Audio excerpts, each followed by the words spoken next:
About 1 year ago, I think the phrase Sonic Generations Remaster would instill an understandably negative reaction from anyone who'd hear such a thing. I mean, first of all, it just seems unnecessary. Generations has always looked rather pretty, and hey, is still available on PC, working just fine, with a vibrant modding community no less. Why get rid of all that? Perhaps much greater of a reason, though, is the history Sonic has had with remasters in the past. Sonic Adventure DX, Sonic Adventure 2 Battle HD, Sonic Colors Ultimate, Sonic Origins Collection. Need I list any more? These all range from a slightly worse experience than the original to downright unplayable. So yeah, I do think there was a lot of reason to doubt the potential a remaster of Sonic Generations could have. Well, welcome to the year 2024, where apparently the impossible is possible, and a Sonic remaster has a higher average review score than its original version. Announced in January earlier this year, Sonic Shadow Generations is a game that seeks to bring one of the most beloved Sonic games of all time to modern consoles, and once again PC with minor adjustments. In a more boring world, that's probably all we'd get, but that's not all, as included alongside is a full-on new story campaign focused entirely on Shadow the Hedgehog. I've mentioned this in a previous video, but Shadow is my second favorite video game character of all time. In fact, really just second favorite fictional character in general of all time. What I haven't mentioned before is that Sonic Generations has been my favorite 3D Sonic game for over a decade now. In fact, it was actually my second favorite game as a kid, just behind Mario Galaxy 2 for the longest time. So it does kind of go without saying that I was on board from the get-go. I mean, a Generations sequel was one of my most wanted games as a kid, so this was like a childhood dream come true. But it was hard to tell early on whether or not this could actually live up to the monumental expectations. But with every passing trailer, things actually seemed more and more optimistic. But now that we have that game, how is it actually? Did it live up to the hype? Why the hell am I asking you?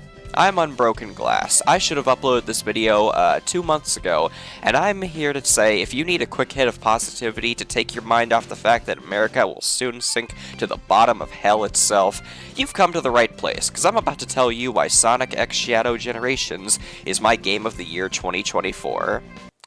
Sonic X Shadow Generations.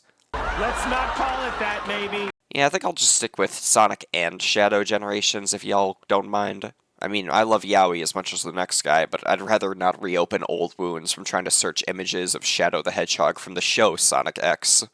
Now, let's get one thing out of the way right from the start. Am I biased? Yes, absolutely. Do I care? No. Now that we have that base covered, let's talk about why this is my game of the year. Before digging into the real meat of this remaster, I did my due diligence and replayed the original, the Sonic half of Generations, completing it in about 3 hours, both to refresh myself on it and to see what changed. It hasn't been too many years since I last replayed OG Gens from start to finish, but hey, it wouldn't hurt to get a quick refresher. And man, this game is still genuinely phenomenal. I have no idea how this was only barely shy of a masterpiece for me. It straight up still is a masterpiece. The only issue it has is that it's just too short, and I don't even think that's much of an issue anymore. As for what's changed, well, not much, thankfully. There's of course the Chow to collect in every level, and that's fine, I guess. There's the rewrites to the story and the re-recording of old lines, which, okay, maybe it does feel a little unnecessary, but I don't really care that much at the same time. The biggest game changer for me was the addition of the drop dash for both classic and modern Sonic. The drop dash was one of my favorite things Mania brought to the table, although its use in later games doesn't feel as consistent. In this game, it obviously works really well for classic Sonic, and I'm sure will heavily shake up speedruns for his levels. What I'm really surprised about, though, is how much I enjoyed using it in modern Sonic levels, which I think I kinda seem to be alone in. I mean, yeah, it does feel a little unnecessary when the boost exists, but you know what, I actually found myself using it pretty often for faster platforming, or just in general. Pretty wild. Oh, and I guess graphically the game has been touched up, but I'm gonna be real, Generations was already such a beautiful looking game that could run at a native 4K 60 on PC, so there isn't really much of a visual difference to me here. It looks beautiful, and ran at a silky smooth 60 FPS on my PC, although I did spot a few graphical anomalies here and there, and had some weird frame rate stutters in Rooftop Run that could just very easily be on my end. And that's all I have to say about Sonic Generations. Alright, it's time to talk about Shadow. Shadow Generations is peak with a capital Penis! I'm just gonna rip the band-aid off and say that this is the best 3D Sonic game we've had since Generations itself. Although, I suppose that's not really much of an accomplishment. However, the more I think about it, I'm not even really sure if that's the case, because it might just be my favorite 3D Sonic game in general. Like, it's really getting hard to decide which half of the game I like more, the Sonic half or the Shadow half. I don't know. It took me about 4 hours to finish the game, but I currently have over 17 hours of playtime on that same save file, and I'm still craving more. The Tokyo level better not be the last DLC we get, or I'm gonna fucking lose it. I've already S-ranked every stage, challenge, boss fight on normal and hard mode, gotten a good chunk of the collectibles, but I need more. These are some of the greatest 3D Sonic levels in history. They're not as polished as the base Generations levels, but they're still just as enjoyable to play, and I absolutely see myself playing them over and over again just to shave off time and seek every path out. Let me tell you, the best 3D Sonic levels are the ones I can memorize the layout of by heart, something I can say about almost no 3D Sonic games post-Generations. I mean, I guess Force's levels are sorta short enough to easily remember, and Frontiers just kinda steals a lot of level designs, so never mind, question mark, I guess? With enough time, though, I can absolutely see these levels fitting into that camp. I really can't for the life of me choose a favorite. Hell, I even love Chaos Island, because once you get used to the Splatoon power, it becomes fairly easy. I thought Act 2's being mostly 2D would make them lesser than the Act 1s, but hey, they're still just as fun across the board. There's also some of the longest boost levels we've seen since Unleashed. Colors and Generations had really fun levels, of course, but tend to cap out at under 3 minutes, and Forces and Frontiers levels were complete jokes in terms of length. These last anywhere from about 3 to 5 minutes and do not overstay their welcome in the slightest. There are really zero misses, and that extends to the boss fights. Original Generations bosses were good, but were either too easy or, in the case of the final boss, extremely underwhelming. The only one that I thought worked really well was Perfect Chaos, since it was basically a glorified level. There are fewer bosses in Shadow Gens, but they brought their A game here, not just with the roster, but with the gameplay here. BioLizard is a wild take on an old boss that blows the Generations 3DS version out of the water. Metal Overlord is an extremely fun boss fight mechanically, and has great dialogue between the two. Mephiles is a top-tier boss just from the dialogue alone. Shout out to Robbie motherfucking Akechi Damon as the voice actor for him. It makes pretty great use of the morph and is actually pretty fun to speedrun, and the ending gives me goddamn goosebumps every time. There is no future for you. Ever.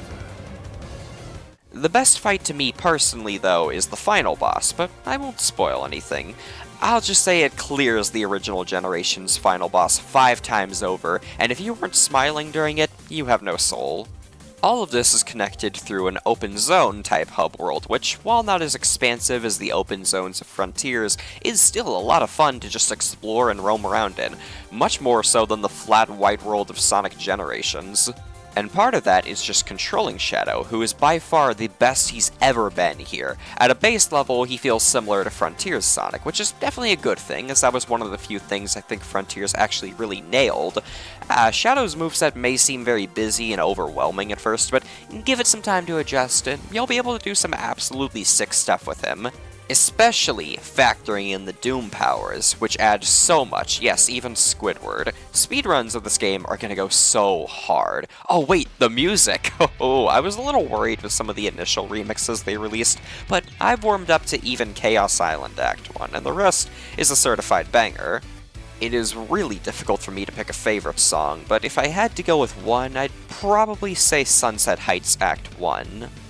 On the topic of non-gameplay stuff, we gotta talk about visuals. It is very clear to me that the budget of modern Sonic games has been boosted significantly now. Frontiers was a fine enough looking game, but very unpolished. Animation was extremely stiff and awkward, pop-in was rampant, etc. This, however, is a far more polished game across the board. It is on a whole other level compared to Forces and Frontiers. This is some of the best cutscene animation since, well, I guess Sonic Boom Rise of Lyric, but are we really going to compare those two games? It's also just beautiful in general, with a vibrant and bright style, with a fittingly dark and mysterious layer cast over it. Some of the Doom's Eye transitions are just so fucking cool, man. It compares alongside Sonic Generations very favorably, which was already one of my favorite looking Sonic games, and I can't believe I'm saying this, but the story, it's good. Okay, it's not perfect, it is kinda bare bones, but it works, it genuinely really works. We haven't had a character study of Shadow since 06, and we can see he's still being tested, and yet in spite of it all, he still overcomes. He might have overcome his past and left it behind, but now he has to embrace it. And you know what? The final cutscene made me misty-eyed. Damn, seems like anything will get me to cry these days. So then, I guess, what about complaints? I got nothing, honestly. Okay, maybe the S ranks were too lenient, but the same was true of OG generations. I guess I could say I wish it was a bit longer, but again, I also said the same thing about original generations. And now, as a complete package, the two can kinda work off each other to provide what is in essence the ultimate 3D Sonic experience. And even as two individual experiences, these are still no doubt my top 2 favorite 3D Sonic games of all time, but together, this 7 to 8 hour experience earns a first for any 3D Sonic game for me in my adult years. An honest, genuine 10 out of 10. Back in my 113 games ranking, I said I was terrified for the future of 3D Sonic, but I think I'm ready to say I'm fully confident in this team to start delivering bangers again. Sonic fans, Shadow fans, gamers in general even, we are so back. With that being said, y'all have a good one, and take care. All hail Shadow.